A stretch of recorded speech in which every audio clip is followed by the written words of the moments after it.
with some new smartphones from our favorite manufacturers.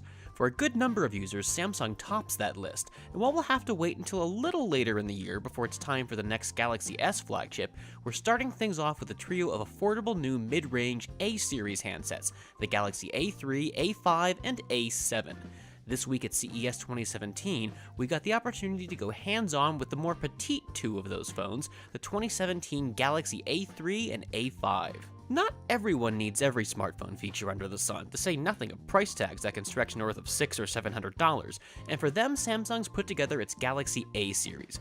This year's refresh brings a respectable assortment of new features to these phones, and while they won't do everything your Galaxy S7 does, the latest upgrades bring the A series closer to that level than ever before.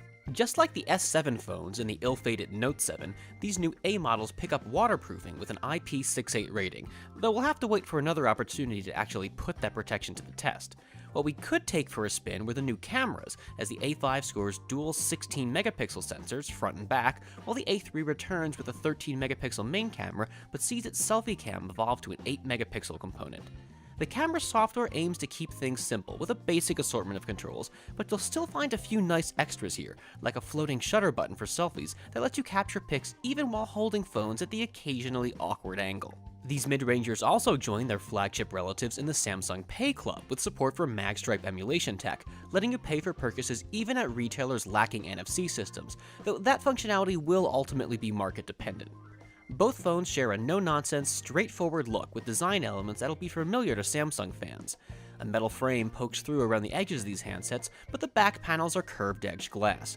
You'll have your pick of 4 colors with either: black, gold, pale blue, and peach, but no matter which you choose, be warned, these things are serious fingerprint magnets. Bizarrely, Samsung has decided to put the speaker not on the bottom edge of these phones, nor even the back panel. Instead, you'll find the speaker grill on the handset's side.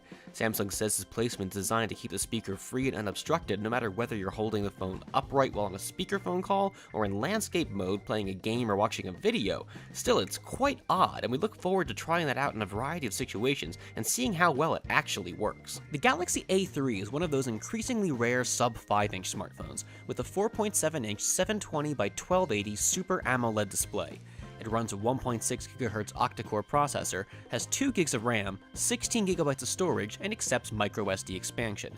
The Galaxy A5, meanwhile, has a 5.2-inch 1080 by 1920 screen, 1.9 GHz CPU, 3 GB of RAM, and 32 GB of storage, again with the ability to add a microSD card.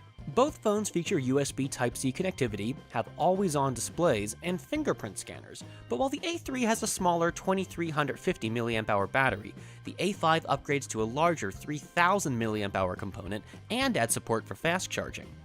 Russia should get its hands on the Galaxy A3 and A5 first, just a little bit later this month, and other international markets are set to follow thereafter. This has been Stephen Shank with Phone Arena. Thanks for watching, and keep following our CES 2017 coverage for all the rest of the Expo's